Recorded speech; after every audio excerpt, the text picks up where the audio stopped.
Menurut Pak Tatang, dari suara wanita dan aroma kentang, itu adalah makhluk dari penunggu kamar mandi. Wujudnya itu benar-benar serem, yaitu sesosok wanita dengan lumuran nanah dari wajahnya nih, sampai seluruh tubuhnya. Sebelah matanya itu hampir copot dan ada banyak belatung. Dan lidahnya itu menjulur sampai ke lantai. Air liurnya berwarna merah kayak darah dan selalu menetes dari mulutnya.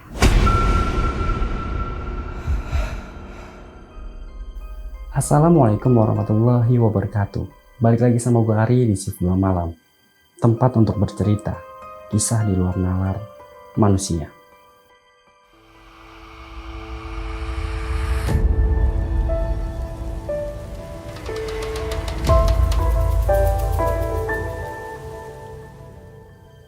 Apa kabar kalian?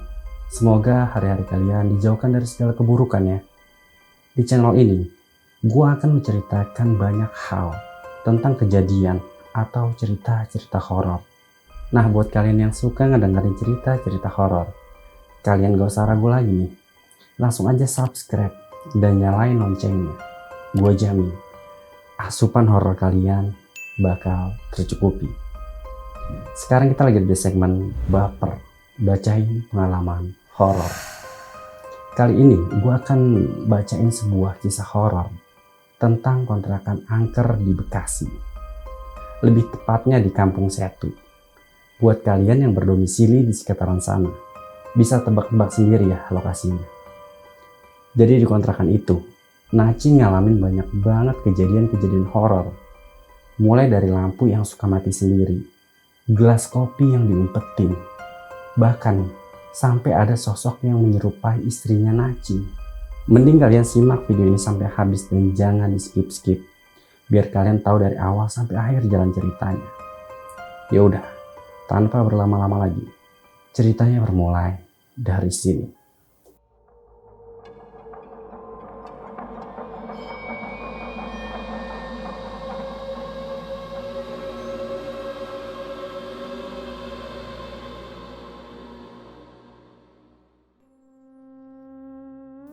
Saat itu, Nacing baru aja pindah dari kontrakan lamanya nih di daerah Jakarta Timur ke kontrakan baru di daerah Bekasi, Jawa Barat. Alasannya pindah karena rumah kontrakan lamanya ini kemasukan maling. 4 HP dan dompet Nacing itu raib di gondol maling tersebut. Nacing ini dapat info dari teman kerjanya kalau di daerah Bekasi ada kontrakan satu rumah yang kosong. Harganya itu benar-benar murah banget, gak sampai 500.000. Tanpa pikir panjang, Nacing pun langsung menuju rumah pemilik kontrakan baru itu untuk menemui pemilik kontrakannya. Setelah mereka bertemu dan sepakat dengan harganya, Nacing bersama pemilik kontrakan itu langsung melihat ke kontrakannya. Begitu sampai di sana, Nacing ini sempat kaget. Ternyata rumah kontrakannya itu kumuh, kotor dan gak terawat. Bahkan gak ada satu lampu pun buat penerangan di kontrakannya itu. Akhirnya Nacing ini masuklah ke dalam buat ngecek satu persatu ruangannya. Kamar tidurnya itu kelihatan suram banget dan gelap. Kamar mandinya juga kotor banget. Dia cuma bisa geleng-geleng kepala aja. Tapi ada satu hal yang menarik perhatian Nacing, yaitu satu ruangan yang ditutupi tirai berwarna hijau. Karena penasaran, Nacing langsung nanya nih ke Pak Cipto, pemilik kontrakan itu. Kata Pak Cipto, sebelahnya itu adalah gudang toko material milik toko depan. Dalam hatinya Nacing bertanya-tanya, masa gudang material di samping rumah cuma dikasih penyekat selembar triplek dan ditutupin tirai gitu aja. Sebenarnya Nacing cukup nyesal setelah tahu kondisi rumah kontrakannya itu. Tapi salah sendiri juga yang terlalu terburu-buru menyepakati tanpa ngelihat kontrakannya dulu. Ya udahlah, mau gimana lagi kan? Dan tinggal di mana juga. Soalnya emang susah nih cari kontrakan yang murah di daerah sana. Singkat cerita, setelah itu Nacing menyuruh beberapa orang nih untuk beberes di rumahnya dan bersih-bersih lah.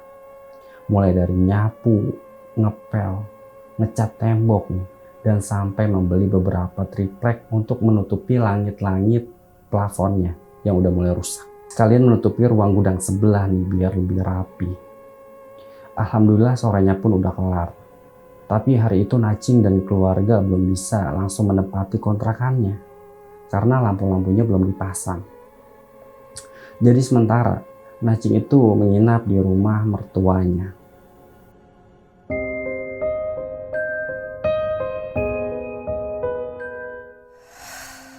Hari berikutnya dan seterusnya, mereka pun udah menempati rumah itu. Mereka mengadakan selamatan nih dengan mengundang beberapa warga sekitar supaya di rumah kontrakan yang baru diberi keberkahan dan dijauhi dari segala hal-hal buruk. Pernah di siang hari, saat Naching dan istrinya lagi santai di rumah. Jadi pas lagi santai, tiba-tiba istrinya bilang kalau semalam dia mimpi ada seorang nenek-nenek yang berdiri di depan pintu rumahnya tapi nggak mau masuk, padahal udah disuruh masuk. Akhirnya dia pun menutup pintunya, dan pas balik lagi, dia ngelihat ada sepucuk surat dalam tulisan berbahasa Inggris. Yang kalimat terakhirnya itu ada tulisan I love. Naching yang ngedenger itu pun agak bingung sama maksud dari mimpi istrinya itu dan menganggap kalau itu cuma sebatas mimpi aja.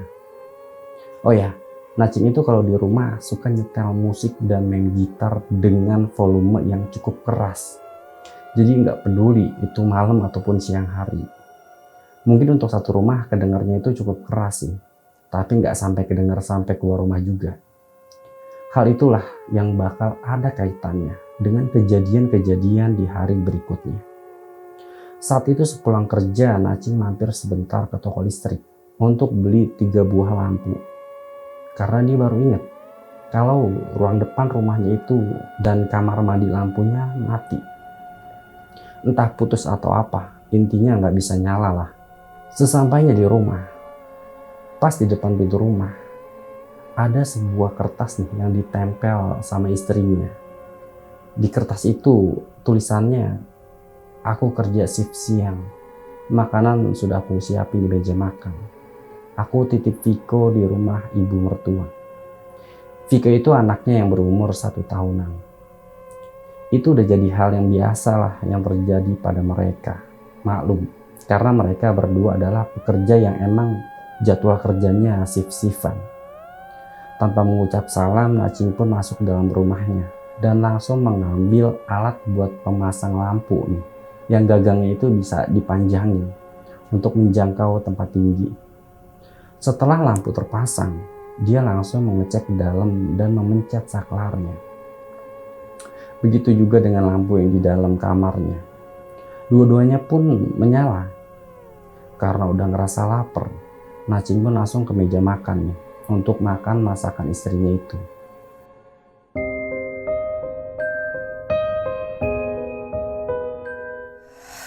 Sekitar jam 5 sore, tiba-tiba Naching ini ngerasa iseng di rumah sendirian.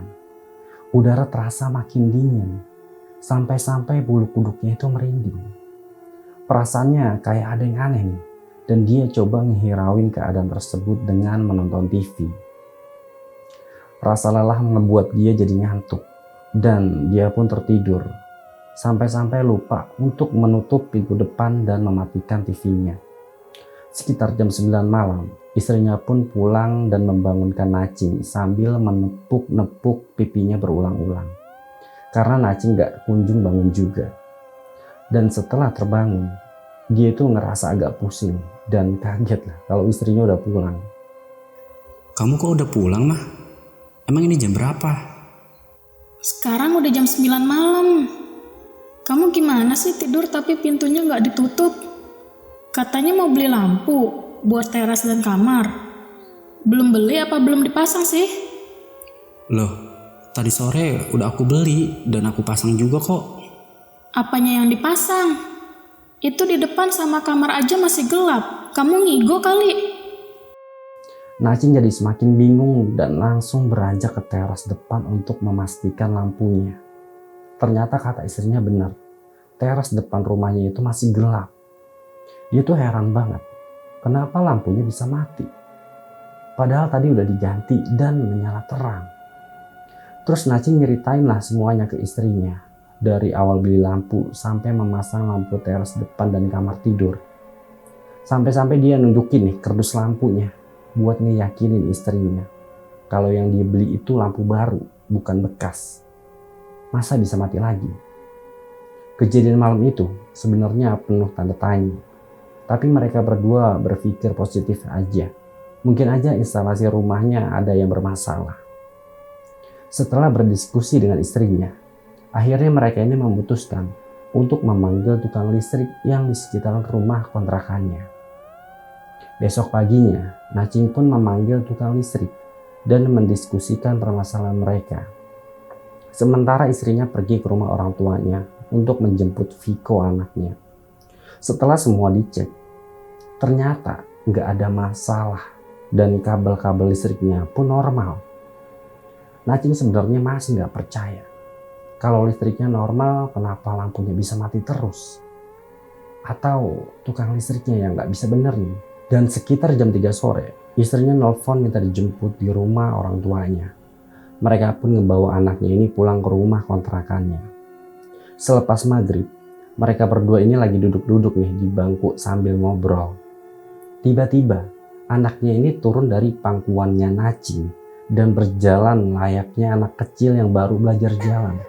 Sambil tertawa kecil dan senyum kecil menuju kamar tidur. Nacing dan istrinya pun ngebiarin sambil merhatiin langkahnya. Dan anaknya terus menuju kamar. Dan setibanya di depan pintu kamar, anaknya itu langsung kayak orang yang lagi main ciluk bak gitu, tau gak sih? Dan sambil tersenyum menghadap kamar yang masih agak gelap. Seakan ada yang mengajaknya bermain. Seketika itu juga nih, Nacing dan istrinya kaget. Dan mereka langsung bergegas cepat menuju anaknya. Dan Nacing langsung menggendong Viko sambil memperhatikan ruangan kamar tidurnya itu. Di kamar itu kosong, gelap, dan gak ada apa-apa. Bahkan kucing yang mereka kira menjadi perhatian anaknya pun gak ada. Dan dia langsung memeriksa keadaan anaknya lah. Takutnya ada apa-apa. Tapi setelah diperhatiin, gak ada yang aneh. Dan malam itu pun mereka putusin untuk langsung tidur. Tapi mereka gak tidur di kamar, melainkan di ruang tengah. Nacing menggelar karpet dan melapisinya dengan bed cover. Perasaannya saat itu bener-bener gak enak banget karena kejadian anaknya tadi. Mereka pun mulai berbaring sambil berselimut. Di situ Nacing nanya ke istrinya, apa dia ngerasain ada yang aneh di rumah kontrakannya itu. Istrinya cuma diem aja, tapi seakan kayak ada sesuatu yang disembunyiin. Sambil memeluk anaknya nih, istrinya itu menyuruhnya untuk membaca doa dan langsung tidur. Besok paginya, mereka pun bangun agak siangan. Karena kalau libur kerja itu jadi hal yang biasa bagi mereka. Nacing pun bergegas menuju kamar mandi, sedangkan istrinya membuatkan segelas kopi dan secangkir teh. Mereka berdua duduk di lantai yang masih beralaskan karpet semalam, sambil menikmati minuman hangat. Nacing pun nanya nih ke istrinya, pertanyaan yang semalam lagi. Tapi istrinya masih tetap diem gak ngejawab, walaupun dipaksa. Sore harinya, Nacing keinget sama seseorang yang bisa ngerasain keberadaan makhluk astral. Tapi dia gak mau dibilang paranormal, dan bukan kiai atau ustadz ataupun dukun. Namanya Pak Tatang. Setahu Nacing, beliau memiliki kepandaian atau kebisaan dalam hal goib. Tapi sialnya nih, Nacing gak punya nomor HP-nya beliau. Dan akhirnya minggu depan pas libur, Nacing berencana akan ke rumahnya. Sore itu juga, Nacing ke toko listrik untuk menukarkan lampu yang putus itu. Dia ngebawa 2 bohlam yang putus. Sebenarnya bohlam yang dia beli kemarin itu 3, tapi yang 1 belum terpakai. Dan sesampainya di toko, ternyata lampunya nggak bisa ditukar. Dengan alasan pas dicoba di toko kemarin itu bisa. Dan nggak ada garansi kalau lampunya putus di rumah. Karena malas berdebat nih, akhirnya dia beli 1 bohlam baru lagi dengan merek yang berbeda. Selesai dari toko dia balik ke rumah dan langsung memasang lampu itu. Lampu pun menyala dan dia amatin selama kurang lebih 5 menit untuk mastiin lampu itu nggak mati lagi. Sore sampai malam, lampu itu masih menyala.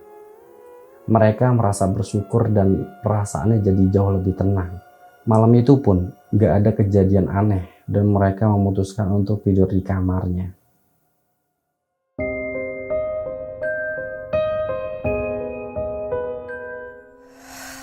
Azan subuh berkumandang, istrinya pun kebangun dan langsung bergegas sholat. Tapi Nacing masih males-malesan untuk bangun. Jam 5 lebih dikit, Nacing baru bergegas mandi karena dia masuk pagi. Dia coba merhatiin lampu depan dan lampu kamarnya nih. Ternyata keduanya masih menyala normal. Satu hari itu, Nacing lewatin dengan rutinitas biasa sampai dengan dia pulang ke rumah. Menjelang maghrib, Nacing ini nyalain lampu-lampu rumahnya lah.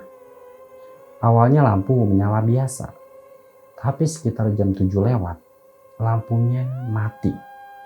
Dan secara bersamaan, istrinya yang saat itu lagi main sama anaknya di kamar, kaget dan langsung nyamperin Nacing yang lagi asik main PS. Yah, lampunya mati lagi tuh. Ah, masa sih? Tadi sore nyala kok. Coba ayah lihat, lampu depan juga mati tuh. Ya udah, aku coba lihat dulu ya. Ternyata lampu depan dan lampu kamarnya itu bener-bener mati. Di situ Nacing jadi kesel banget. Tapi nggak tahu nih harus kemana ngelampiasin amarahnya itu. Saat itu juga Nacing menyuruh istrinya untuk segera berkemas, membawa baju dan segala keperluan lainnya untuk 2 hari ke depan. Karena dia mau menginap di rumah mertuanya. Malam itu juga mereka bergegaslah ke rumah ibu mertuanya. Sesampainya di sana, Nacing menceritakan semua kejadian ganjil di rumahnya itu. Sampai akhirnya memutuskan untuk menginap di rumah mertuanya. Di situ ibu mertuanya mulai paham dan menyuruh mereka untuk tinggal di rumahnya dulu sampai benar-benar lebih tenang. Ibu mertuanya juga menyuruh Nacing untuk sering-sering membacakan ayat-ayat suci di rumahnya dan jangan lupa sholat dan meminta perlindungan dari Allah. Mendengar itu, Nacing cuma terdiam malu karena dia selama ini jarang banget sholat dan berdoa. Besok paginya, Nacing ke kantor untuk meminta izin cuti. Sebenarnya nggak masuk akal. Cuti yang diajuin itu mendadak banget dan hampir nggak diizinin. Tapi syukurnya bosnya mengizinkannya. Hari itu juga Nacing izin ke istrinya nih mau pulang ke rumah orang tuanya yang ada di Depok. Karena Nacing kesel dengan hal-hal yang belakangan ini terjadi di rumahnya. Dan dia berencana akan ke rumah Pak Tatang yang bisa ngerasain hal-hal gaib. Sesampainya di Depok, Nacing ini ngobrol sebentar sama kedua orang tuanya. Dia nggak nyeritain maksud dan tujuannya pulang ke Depok itu sebenarnya mau ke rumah Pak Tatang. Setelah itu Nacing langsung ke rumah Pak Tatang. Sesampainya di sana, Nacing langsung nyeritain lah semua masalahnya ke Pak Tatang. Sambil santai dan meminum kopi, pandangan Pak Tatang ini seakan lurus kosong ke depan, layaknya orang yang lagi menerawang. Gak butuh waktu lama, beliau menjelaskan keadaan rumahnya Nacing. Tapi beliau berpesan nih, supaya gak menceritakan ke istrinya dulu.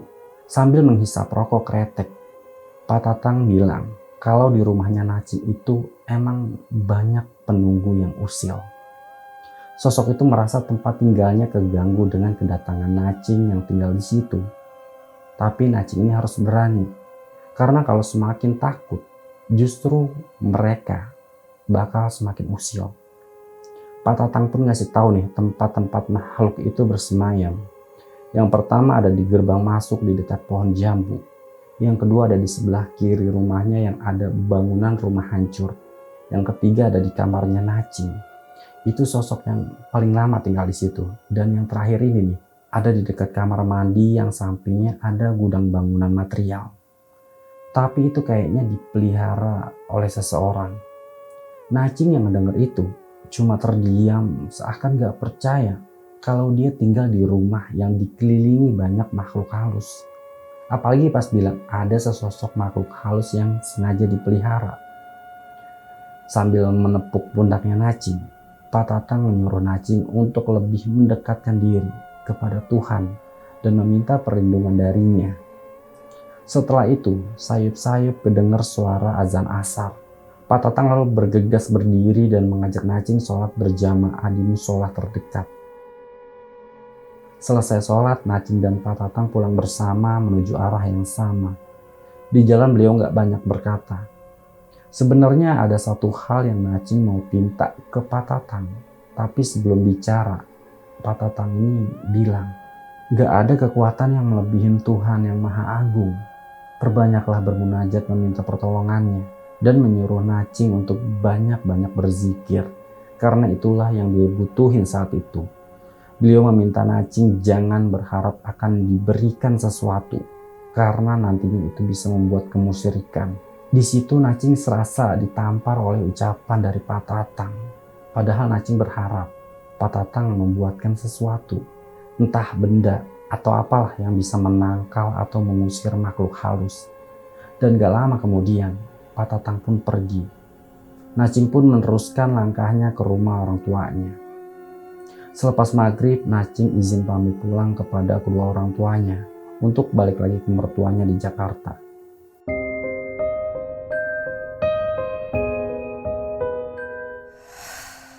Besok paginya, rutinitas pekerjaan mereka lakukan seperti biasa. Kebetulan Nacing dan istrinya sama-sama masuk pagi. Sorenya jam 3, Nacing menjemput istrinya di tempat kerjanya dan mereka pulang ke rumah kontrakan. Awalnya Nacing gak mau bercerita tentang penunggu rumah yang diceritakan Pak Tatang. Tapi pikirnya akan lebih buruk lagi nih kalau dia gak cerita ke istrinya. Nacing pun mencari warung bakso terdekat nih. Dia mau cerita sekalian makan, supaya lebih enak ngobrolnya. Mereka pun akhirnya mengobrol nih sambil menikmati semangkok bakso. Nacing memulai pembicaraan dengan menanyakan apakah istrinya pernah ngerasain hal yang aneh di kontrakan rumah yang baru itu. Sebenarnya istrinya udah lama nih mau cerita ke Nacing, tapi dia takut. Pernah ada satu kejadian, waktu itu istrinya pulang kerja jam 4 sore. Dan Nacing saat itu lagi masuk siang. Jadi istrinya saat itu merasa capek banget dan dia rebahan di kasur dan dia pun tertidur. Di saat dia tidur pules, antara nyata ataupun mimpi, dia ngelihat ada sosok hitam tinggi besar nih, berdiri di depannya. Dia nggak bisa ngelihat kepala dari sosok itu karena tingginya itu ngelebihin langit-langit atap rumahnya. Istrinya udah berusaha buat baca ayat kursi, tapi dia tuh ngerasa susah untuk ngucapinnya. Mau berteriak pun dan ngegerakin tangannya, dia nggak bisa. Sosok itu benar-benar terlihat jelas dan syukurnya makhluk itu cuma diem aja. Di situ Nacing langsung mengkaitkan dengan informasi dari Pak Tatang bahwa di kamar tidurnya ada satu penunggu yang paling lama menempati rumah itu. Dan istrinya juga pernah ngedengar suara orang mengetuk pintu. Awalnya dikira itu anak-anak sekitaran situ aja yang suka minta sumbangan. Tapi pas dilihat di depan ternyata nggak ada orang. Baru 2 cerita dari istrinya itu udah ngebuat Nacing semakin yakin kalau rumah itu benar-benar angker. Nacing yang tadinya mau cerita nih tentang yang diceritain sama Pak Tatang itu malah nggak jadi cerita. Gak tahu kenapa seketika moodnya jadi hilang. Setelah selesai makan bakso, mereka berdua pulanglah ke rumah kontrakannya. Sesampainya di gerbang depan, pandangan itu tertuju ke beberapa tempat yang menurut cerita Pak Tatang ada penunggunya. Sementara istrinya ini menyiapkan minuman untuk mereka berdua. Gak lama kedengar suara istrinya Nacing manggil dari dalam. Kalau kopinya udah disiapin di atas karpet di depan TV. Selang beberapa detik nih, Nacing langsung masuk ke dalam. Dan dia menengokkan kepalanya ke arah karpet yang ada di bawah. Dia celingak-celinguk ke kanan, ke kiri. Bahkan dia sampai duduk di karpet itu. Tapi dia nggak ngeliat ada segelas kopi dari istrinya itu. Dan dia langsung nanya ke istrinya yang lagi ganti baju di kamar. Dia nanya kopinya ditaruh di mana? Kok nggak ada? Istrinya bilang ditaruh di bawah. Masa nggak ngeliat? Nacing ini makin bingung lah. Di bawah mana? Dia udah nyari tuh tapi nggak ada juga. Saat itu Nacing udah mulai merasa curiga. Gak mungkin kalau istrinya bercanda. Dan dia menyuruh istrinya buat ke situ lah. Dan pas istrinya nyamperin, dia ini kaget banget. Kenapa kopinya bisa gak ada? Padahal tadi dia taruh di atas karpet. Dan mereka berdua saling pandang nih, seolah saling bertanya, kemana perginya secangkir kopi itu? Gak mau berlarut dan ambil pusing, Nacing coba memalingkan atau mengacuhkan kejadian itu dan bilang ke istrinya, lain kali kalau buat minuman atau makanan jangan lupa tawarin mereka. Tragedi hilangnya kopi itu sulit dipercaya dan diterima secara logika. Topik itu masih mereka bahas nih sebelum tidur, dan tanpa sadar mereka berdua akhirnya tertidur. Malam itu mereka tertidur pulas tanpa merasakan hal aneh lagi.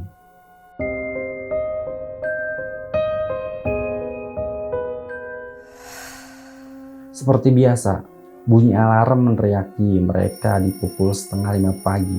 Kali ini Nacing bangun lebih dulu, dengan langkah layaknya orang baru bangun tidur. Dia mencari handuk. Dia menengok ke arah ruang tengah, dan handuk yang dia cari ternyata menggantung di sepeda motornya. Dengan langkah yang pelan, Nacing pun mengambil handuk itu. Tiba-tiba, kakinya Nacing ini menendang sesuatu. Di situ Nacing langsung kaget. Begitu dia menurunkan pandangannya, dia ngeliat sebuah gelas yang terlempar ke depan lengkap dengan sebuah piring tatakannya. Sontak aja istrinya ini kebangun dan nyamperin Nacing, dan dia nanya ada apa. Terus Nacing nyuruh istrinya untuk melihat ke arah gelas yang tadi dia tendang. Sambil melihat gelas tersebut, istrinya berusaha buat mengingat sesuatu, dan istrinya pun ingat kalau itu adalah gelas yang kemarin hilang. Tapi kenapa isi kopinya udah nggak ada? Terus istrinya ini ngedeketin dan ngamatin lah gelas itu, diperhatiin sama dia. Di dinding gelas itu masih ada bekas sisa-sisa kopi. Bentuk, ukuran, dan gambar yang ada di gelas sama persis kayak gelas yang kemarin dia pakai buat bikin kopi Nacing. Bahkan istrinya juga hafal nih, ada sedikit retakan di bawah gelasnya. Akhirnya istrinya ngerapin gelas itu. Cuma piring tatakannya aja yang pecah, tapi gelasnya masih utuh. Cuma retak dikit aja lah. Setelah itu mereka pun berangkat kerja. Singkat cerita, di suatu sore Nacing lagi libur, sedangkan istrinya masuk siang. Sepulang dari mengantar istrinya ke tempat kerja, bersamaan dengan itu dua orang temannya main ke rumahnya. Sebut aja namanya Andre dan Uki.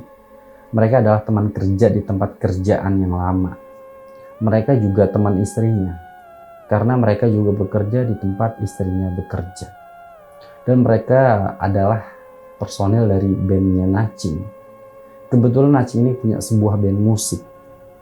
Mereka pun ngobrol banyak hal tentang musik, lagu, dan lain-lainnya. Pembicaraan mereka ini makin asik, sambil mengulik beberapa lagu dan menikmati makanan ala kadarnya, serta hentakan lagu-lagu hasil karya mereka yang diputar ulang di komputer.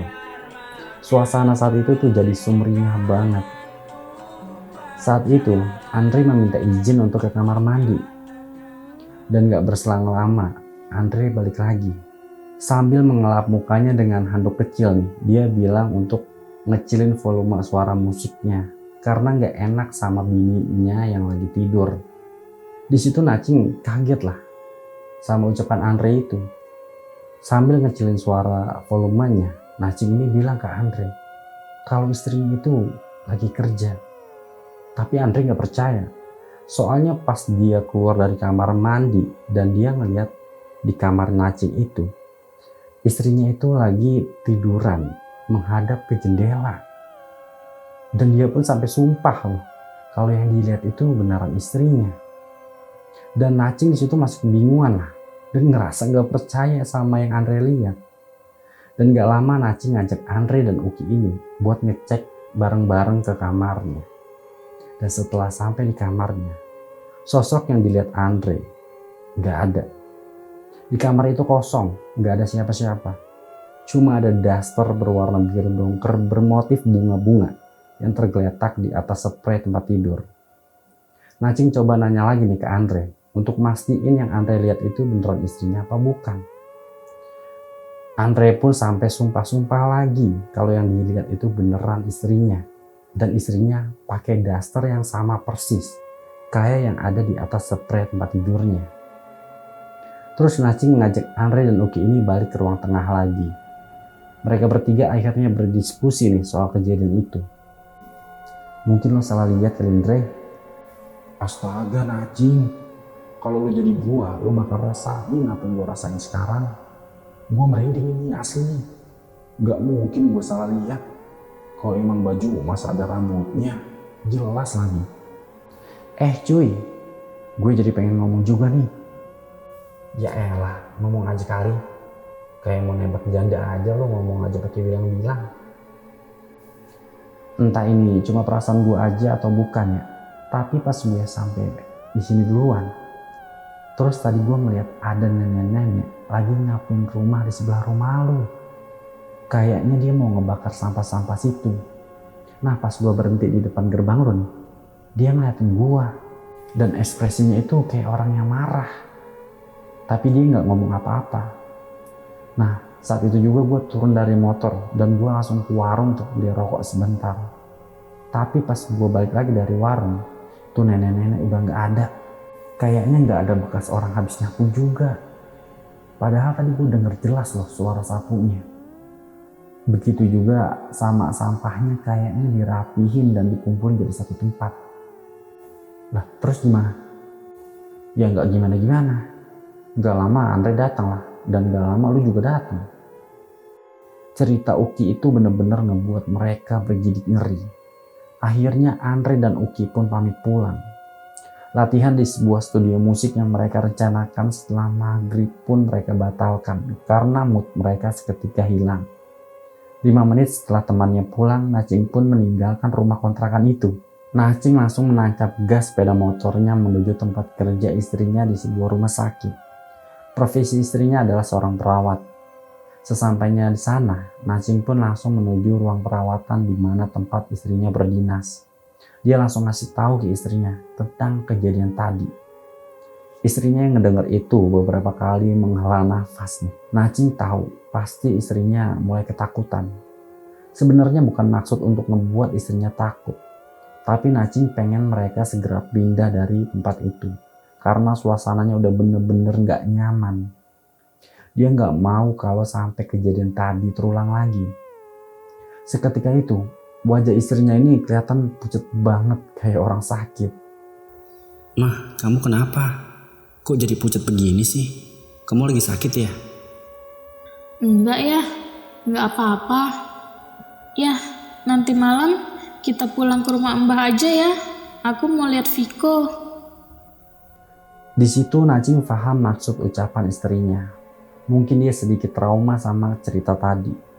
Malam itu juga mereka pulang ke rumah mertuanya Nacing. Di perjalanan pulang, mereka sama sekali nggak ngobrol ataupun mampir untuk sekedar makan.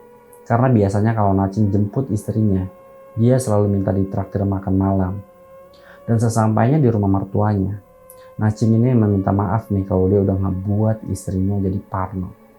Kejadian sore tadi kayak suara meriam yang masih terngiang-ngiang di kupingnya malam itu.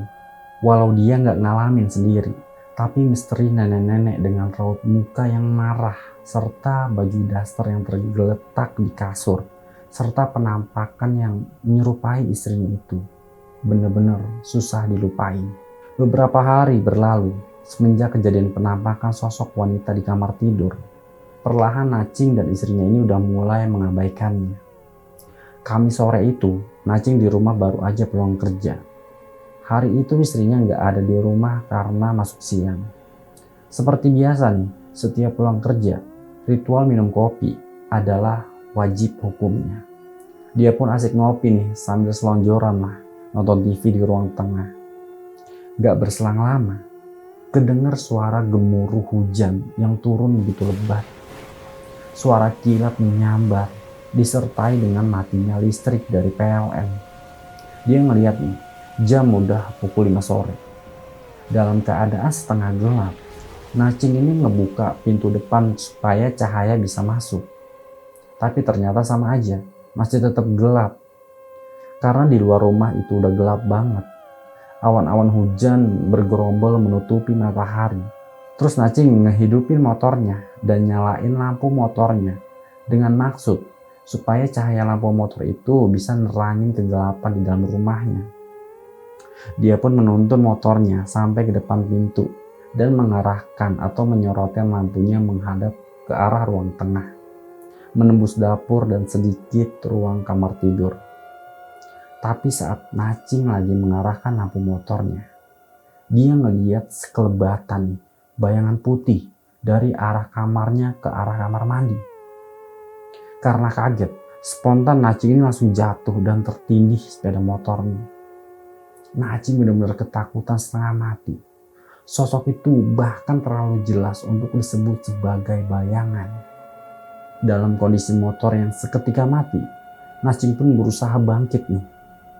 Dalam keadaan panik dia coba men-starter motornya.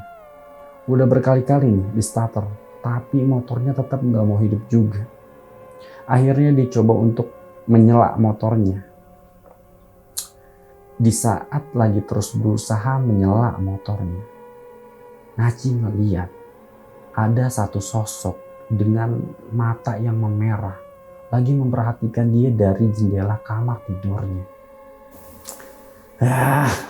Motor sialan, ayo dong nyala. Udara dingin malam itu gak bisa meredakan suhu tubuhnya yang terus memanas dan dipenuhi keringat. Dan akhirnya motor pun hidup. Tanpa pikir panjang, Nacing langsung tancap gas dan pergi dari rumah itu. Dia udah gak kepikiran buat ngunci pintu rumahnya lagi, cuma mengunci gerbang depannya aja. Di sepanjang perjalanan, perasaannya tuh kayak terus dihantui sosok tadi. Otaknya udah gak bisa berpikir jernih. Cuma dengan pakai sendal, celana kolor pendek, dan kaos oblong, Nacing bener-bener kayak orang kebingungan. Hujan bener-bener deres dan hari udah mulai gelap. Suara petir terus menggelegar ngebuat badannya kerasa capek banget. Dengan keadaan kedinginan karena kehujanan, Nacing menunggu istrinya di tempat biasa, yaitu di sebuah warung kopi depan rumah sakit tempat istrinya bekerja. Karena Nacing kenal sama penjaga kopinya, dia minjem HP nih untuk SMS istrinya. Malam semakin larut, tubuhnya makin gak bisa menahan dingin yang semakin menusuk kulitnya. Setengah jam kemudian, istrinya pun datang ke warung kopi dan bawa obat-obatan dan vitamin supaya badannya gak ngedrop. Malam itu juga mereka pun pulang ke rumah mertuanya Nacing.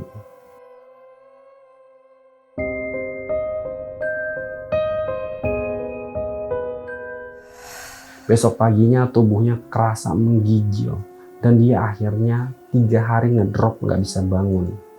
Suhu badannya pun gak kunjung turun. Semisal turun pun itu cuma sementara, 3-5 jam bakal naik lagi suhunya. Di hari ketiga itu, orang tuanya yang dari Depok menelepon ke rumah mertuanya menanyakan Nacing. Karena mereka menelepon ke HP-nya Nacing tapi gak aktif. Istrinya yang mengangkat teleponnya langsung menceritakan semua keadaan dan kejadian yang dialami Nacing. Kemudian istrinya bilang ke Nacing kalau orang tuanya bakal datang hari itu juga bersama Pak Tatang. Singkat cerita, orang tuanya pun datang bersama Pak Tatang. Sementara orang tuanya ini berbahasa basi dengan mertuanya. Dan Pak Tatang langsung menemui Nacing yang masih berbaring di dalam kamar. Kemudian Pak Tatang menyuruh Nacing ini untuk membalikkan badannya ke posisi terlungkup. Seketika itu Pak Tatang langsung memegang bagian belakang kepalanya Nacing. Sekujur tubuhnya langsung kerasa panas dingin. Dan tiba-tiba tubuhnya ini memberontak dan gak bisa terkontrol.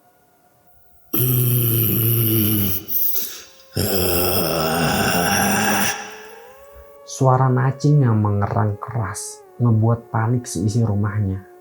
Di situ ayahnya Nacing langsung membantu Pak Tatang nih untuk memegang tubuhnya Nacing supaya nggak memberontak. Saat itu Nacing ngerasa kayak lagi dikerumunin banyak orang yang membawa pedang, kapak, dan senjata-senjata ala prajurit kerajaan. Orang-orang itu penuh dengan cahaya yang menyilaukan. Dan seketika itu juga, Nacing kayak kesamber oleh sesuatu. Seketika bagian kepalanya benar-benar kerasa sakit dan dia pun jatuh pingsan. Hampir 1 jam pingsan nih, akhirnya Nacing pun terbangun. Masih dengan pandangan yang kurang begitu jelas, Nacing melihat istrinya, mertuanya, dan orang tuanya itu lagi berbincang-bincang di ruang tamu.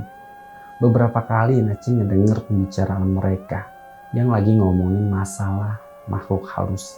Gak lama kemudian Nacing pun ke ruang tengah. Mereka yang lihat Nacing udah sadar, mengucap syukur. Mereka semua pun akhirnya udah mengerti akar semua permasalahan dari kejadian itu. Kemudian Pak Tatang bilang kalau beliau mau ke rumah kontrakannya Nacing bersama ayahnya malam itu juga. Beliau meminta Nacing untuk di rumah aja, tapi Nacing menolak. Dia memaksa ikut ke rumahnya karena masih penasaran. Akhirnya Nacing, ayahnya, dan Pak Tatang pun menuju rumah kontrakan itu. Selang 1,5 jam mereka pun sampai di sana. Kondisi kontrakan yang baru ditinggal 3 hari aja tuh, rasanya udah sumpek, gelap, dan kotor banget. Baru aja mau masuk gerbang, mereka langsung disambut oleh suara kuntilanak. Pak Tatang pun langsung menantang nih untuk menampakkan wujudnya, jangan cuma suaranya aja. Dan gak lama, suara cekikikan itu kedengar lagi. Kemudian Pak Tatang seakan berkomunikasi dengan sesuatu, dan kepalanya itu diarahkan ke arah atas pohon jambu. Sesekali beliau mengangguk-anggukan kepalanya, seolah-olah memahami sesuatu. Punten, saya ke dalam dulu.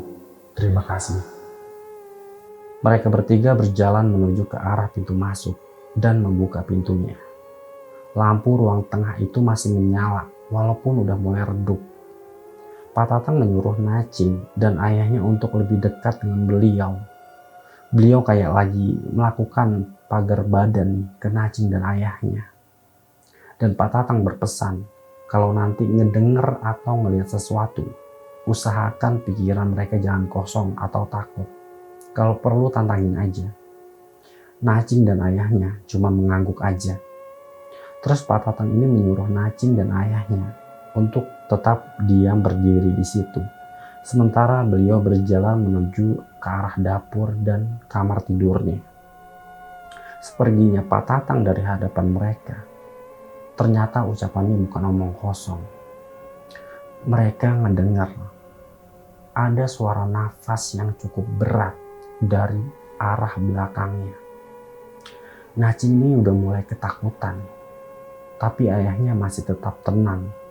Dan seketika itu juga, kedengar suara Pak Tatang dari arah kamarnya. Jangan takut mas, zikir aja. Nanti dia malah menjadi. Nacing mengikuti perintahnya dan berzikir dalam hati. Gak lama kemudian, Pak Tatang ini datang meminta Nacing dan ayahnya untuk mengikuti beliau. Mereka diajak ke dalam ruang kamar. Ruang kamar itu benar-benar gelap dan hawanya dingin banget. Pak Tatang terus menuju ke arah pojok kamar. Kemudian dia kayak berinteraksi dengan makhluk penghuni di sana. Keadaan makin mencekam. Pak Tatang cuma diem nih, dengan posisi kedua tangannya itu ditekuk dan diletakkan ke dadanya. Kayak posisi orang lagi sholat lah. Selama komunikasi tersebut, ada banyak gangguan-gangguan yang menyerang. Nacing ngerasa berat nih di bagian punduk belakangnya dan ngerasa mual-mual. Ayahnya Nacing terlihat lagi berkonsentrasi sambil terus membaca doa, sambil sesekali memejamkan mata. Gak lama kemudian, kedengar suara tangisan wanita dari arah kamar mandi. Suara itu sendu dan menyedihkan, bener-bener menyayat hati.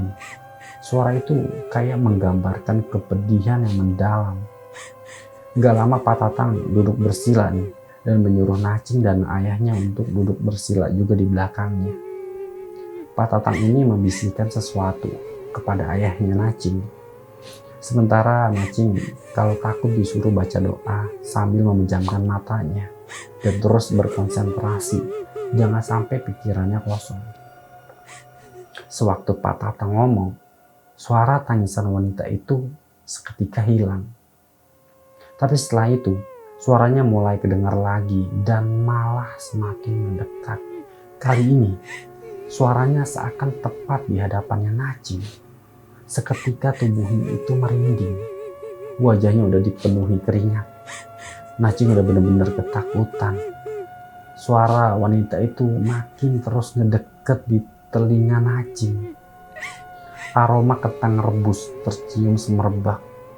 Karena ketakutan, Naching hampir aja kehilangan konsentrasi. Tapi untungnya dia masih terus membaca ayat-ayat suci. Lama-kelamaan, suara tangis beserta bau kentang rebus tersebut hilang. Tiba-tiba Pak Tatang berdiri dan menyuruh Naching dan ayahnya mengikuti beliau. Kali ini, Pak Tatang menuju kamar mandi dan terlihat dia mulai berkomunikasi lagi. Kepalanya sesekali mengangguk-angguk dan sedikit tersenyum. Terakhir Pak Tatang menuju ke tembok sebelah yang berhubungan langsung dengan sebuah gudang material toko bangunan. Komunikasi kembali dibuka. Hal yang sama pun kembali dilakukan. Dan kali ini komunikasinya itu cuma sebentar aja. Malam itu ada 4 titik bagian sudut rumah yang dihadapkan oleh Pak Tatang. Mulai dari pohon jambu di dekat gerbang, kamar tidur, kamar mandi, dan tembok yang bersebelahan dengan gudang. Dari kesemua tempat itu, cuma kamar tidur aja yang terasa kental hawa mistisnya. Tapi saat mau keluar gerbang, mereka ditampakkan oleh sosok nenek-nenek yang berdiri bertumpu pada sebatang kayu. Tingginya sekitar 1 meter. Rambutnya itu menjurai sampai ke tanah. Kukunya panjang banget dan bentuknya itu gak beraturan. Pakaiannya itu serba putih tapi kotor banget. Wajahnya tertutup rambut yang panjang berantakan. Tapi makhluk itu kayaknya nggak mengganggu, karena setelah dia menunjukkan wujudnya, seketika itu juga dia langsung pergi. Setelah itu mereka pun kembali ke rumah mertuanya Naching. Besok paginya, terlihat Pak Tatang lagi ngobrol berdua sama ayahnya Naching. Naching pun menghampiri mereka dan mereka bertiga mulai membahas kejadian semalam. Kata Pak Tatang, awal mereka datang di pohon jambu depan gerbang rumahnya, ada sosok berbentuk ular. Komunikasi dengan sosok itu untuk bertanya-tanya nih tentang siapa yang paling berkuasa di rumah itu. Sekalian meminta izin untuk memasuki rumah tersebut. Nah, kalau makhluk yang di kamar tidurnya Naching itu adalah sosok penguasa rumahnya. Makhluk itu juga yang paling sulit diajak komunikasi. Wujudnya itu tinggi besar, hitam gelap, dan banyak bulu. Kukunya juga panjang-panjang. Matanya merah dan auranya jahat banget. Pak Tatang udah coba mengusir makhluk itu, tapi makhluk itu masih tetap mau tinggal di rumah itu.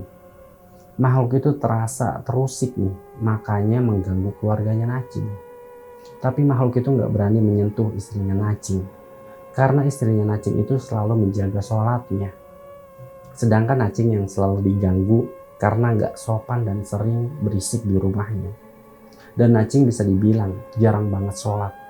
Makanya paling sering dan gampang makhluk halus buat ngeganggu dia. Komunikasi berikutnya adalah toilet. Menurut Pak Tatang, dari suara wanita dan aroma kentang, itu adalah makhluk dari penunggu kamar mandi. Wujudnya itu benar-benar serem. Yaitu sesosok wanita dengan lumuran nanah dari wajahnya nih sampai seluruh tubuhnya. Sebelah matanya itu hampir copot dan ada banyak belatung. Dan lidahnya itu menjulur sampai ke lantai. Air liurnya berwarna merah kayak darah dan selalu menetes dari mulutnya. Makhluk tersebut biasanya akan menemani ketika mandi ataupun masuk ke toilet. Yang terakhir adalah komunikasi dengan makhluk yang berada di samping di dalam sebuah gudang material. Makhluk itu adalah sengaja dipelihara oleh seseorang, mungkin buat penglaris usaha atau semacamnya. Dan makhluk itu sebenarnya nggak usil dan nggak pernah ngeganggu. Dan tiba-tiba aja nih, Najing jadi keinget sama kejadian kopi yang hilang di sore hari. Dia pun langsung nanya. Sambil tersenyum kecil, Pak Tatang kembali menjelaskan. Sebenarnya ada satu makhluk nih yang nggak terlalu usil dan cenderung pasif. Dan tempat favoritnya itu ada di pojokan dekat jendela yang biasa dijadiin tempat buat naruh motor. Bentuknya itu berbadan gempal dan gak terlalu tinggi. Kepalanya hampir botak karena rambutnya jarang-jarang.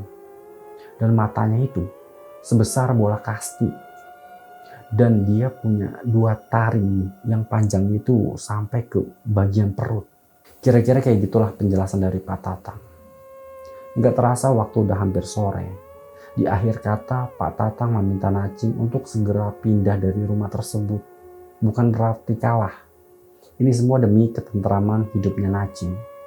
Dan beliau juga berpesan jangan meninggalkan ibadah. Karena dengan ibadah akan dijauhkan dari segala gangguan jin tersebut. Selang beberapa hari, akhirnya Najing menyewa sebuah mobil truk besar untuk pindahan. Dan dia berencana pindah ke Depok.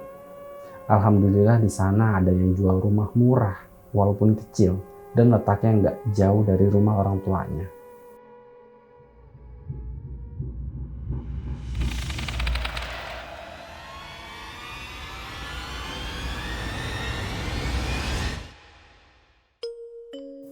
Itulah cerita dari kontrakan angker di Bekasi. Menurut kalian gimana nih sama ceritanya?